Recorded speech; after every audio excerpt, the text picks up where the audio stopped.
Last time out, we had the MLB Umpires Association issue a statement in which the union objected to MLB's one-game suspension of Manny Machado, decrying the discipline as inaction and a slap in the face, saying they were disappointed by what they felt was a weak punishment for a violent act.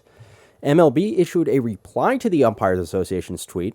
How about that for a headline? MLB response to Umpire tweet, in which MLB acknowledged the suspension, saying it issued a one-game penalty based on a comprehensive review in light of precedent, presumably when Manny threw the bat in Baltimore a few years back, as well as other players throwing bats in anger, maybe even going back to the play earlier this year when Bill Welke called Machado out for interference in San Diego when he dropped his bat at the feet of a catcher during a fly ball near home plate, just because it was the same umpire and Andy Green got ejected for it. Anywho, MLB concluded its remarks by saying it was inappropriate for the umpires union to comment on discipline regarding a member of the Players Association, and finally said it was inappropriate to compare this incident to the extraordinarily serious issue of workplace violence. There's a lot to unpack here, so let's start with the issue of commenting on discipline or misconduct. Now, we've had players go on verbal rants against umpires to the media before, and the discipline by MLB for that has been pretty minimal. Every so often, it's a monetary fine without suspension in most cases. And remember, these so-called monetary penalties and fines are really instructions to write a check to charity, which is tax deductible. Again, the issue of a fine being a donation to charity is something built into the MLB-MLBPA agreement. So good on the Players Association for negotiating that. And that's what unions are for, right? They help their members that way. Speaking of which, the Umpires Union has a different CBA with the league that is very likely different in terms of speaking out about things, and there's probably a very severe penalty for the umpires if they were ever to speak about a player in a negative light. For instance, Joe West in 2017 answered a reporter's question about who's the biggest whiner in baseball with Adrian Beltre.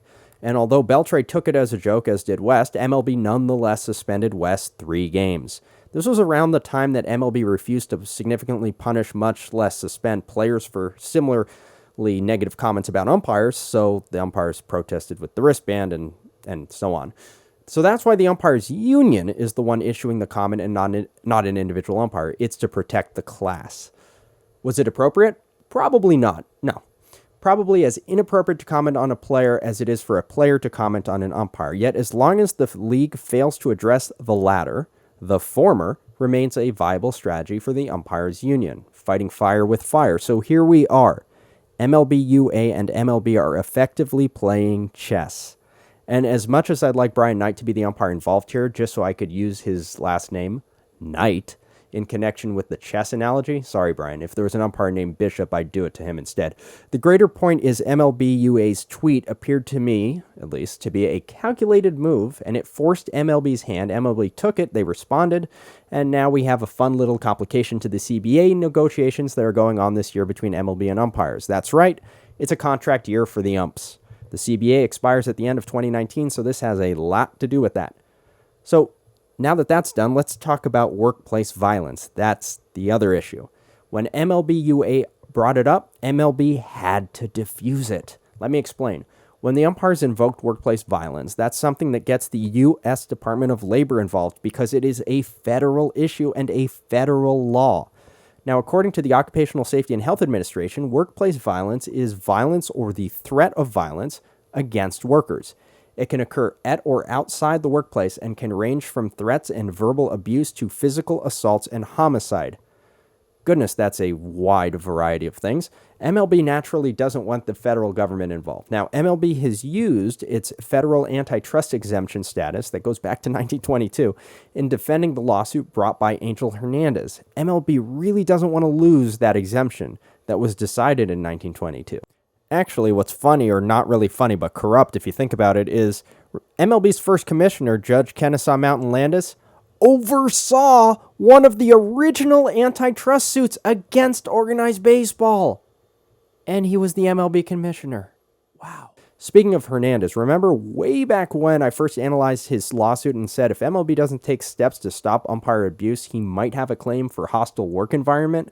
Well, guess what law happens to be related to hostile work environment? If you guessed the Workplace Violence's General Duty Clause, you'd be right.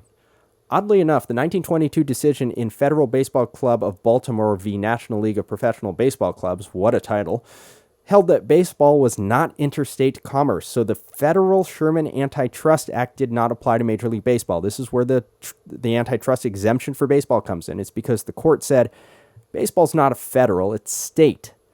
That's it.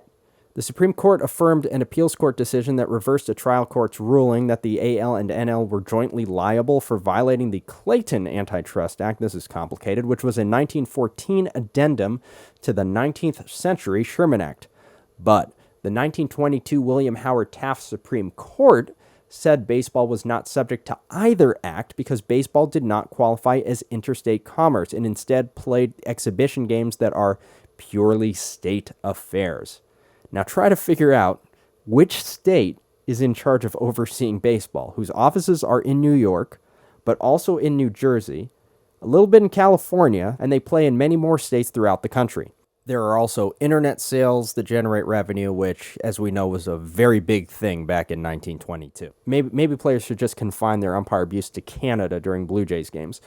Anywho, MLB really doesn't want to open the antitrust discussion again. Who can blame them? They got a pretty good deal out of it. But the umpires at the same time want their concerns to be taken seriously, and perhaps invoking a sensitive federal issue such as workplace violence gets that done. Again, the OSHA standard here is that employees have a general duty to address that not well-defined issue of workplace violence, all while the Department of Labor simultaneously admits workplace violence is quite a broad spectrum. Now, MLB is playing up the most severe form of it, while the Umpires Union is hoping to gain some ground with one of the least severe forms of workplace violence. Either way, it gets the hostile work environment issue on the table, and that's what the Umpires Union is likely going for. I suppose, and it's a pretty unrefined analogy, it's really bad, that domestic violence can include a person like Aroldis Chapman shooting a gun at the floor or wall in his garage, in a similar fashion to workplace violence featuring Machado throwing a bat toward a backstop at no one in particular. Again, not a great comparison, not at all, but the illustration is what's important. I'm illustrating that there's variety in these issues. It's not one size fits all, it's a broad spectrum. So, what happens now? Where do we go from this? In my mind, we just wait for the next player umpire blow up. It's going to happen. You know it's going to happen. And what's going to happen as a result? We should look to expect more of the same.